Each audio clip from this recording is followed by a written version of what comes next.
अब JM financial services के director और head of research Rahul Sharma मौजूद हैं हमारे साथ। Rahul ji, good morning.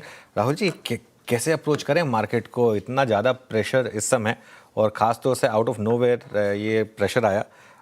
200 day moving average भी हमने डिसाइसिवली तोड़ दिया। अब क्या व्यू बन रहा है?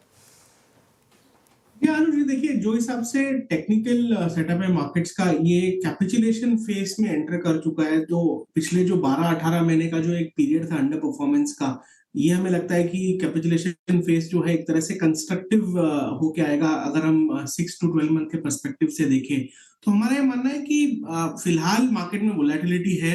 जो की इंडिकेटर्स है जैसे इंडिया विक्स या फिर डेली आरएसआई जो अभी भी ओवरसोल्ड नहीं हुई है।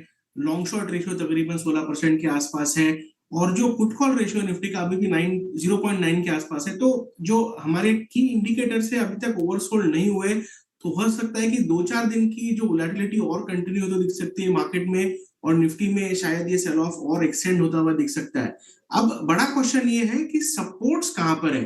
तो सबसे पहला जो इमीडिएट सपोर्ट निफ्टी का है 24,000 का है, और जो एक मेजर मेजर सपोर्ट है पिछले जो 3 ईयर के पीरियड का जो सपोर्ट है वो आ रहा है 23,500 पे। तो 23,500 में लगता है कि वर्स्ट के सिनारियो में निफ्टी में दिखने को मिल सकता है अगर ग्लोबल अनसर्टिनिटी इसी तरीके से रही। खास करके आज हमने देखा एशिया में बड़ा मेल्टडाउन है। तो overall as an investor I think ये करेक्शन में आप अपना पोर्टफोलियो होल्ड रखें।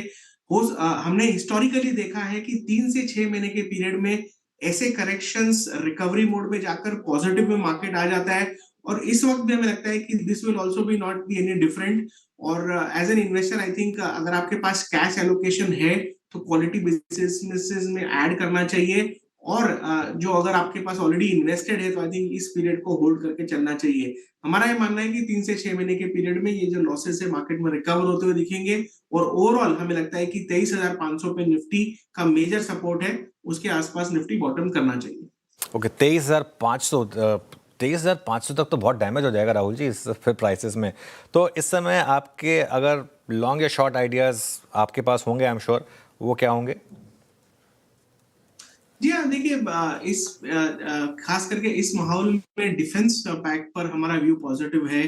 भारत इलेक्ट्रॉनिक्स हमने पहले भी रेकमेंड किया आपके शो पर, अभी भी हमारा इस पे व्यू पॉजिटिव है। 455 के आसपास खरीदारी की जा सकती है। हमें लगता है भारत इलेक्ट्रॉनिक्स में आपको 500 रुपए तक के लक्ष्य आने वाले महीने 2 महीने में देखने को मिल सकते हैं। तो बीएल को बाय करके चलिए। 435 का स्टॉप लॉस रहेगा, और हमें लगता है कि डिफेंस पैक में बायस जो है पॉजिटिव होता हुआ दिख सकता है। और ओवरऑल जहां तक निफ्टी का सवाल है, सेल ऑन राइज का व्यू रहेगा। अगर इंट्राडे में आज तकरीबन 200 पॉइंट का रिकवरी आती है तो निफ्टी में पुट्स खरीदने के, देखिए 24,000 के जो पुट्स है निफ्टी में वो खरीदने की चेष्टा करें। और हमें लगता है कि वोलेटिलिटी जो है कम से कम 2 से 4 सेशन और यहाँ पर दिखती हुई आती हुई दिख सकती है। चलिए,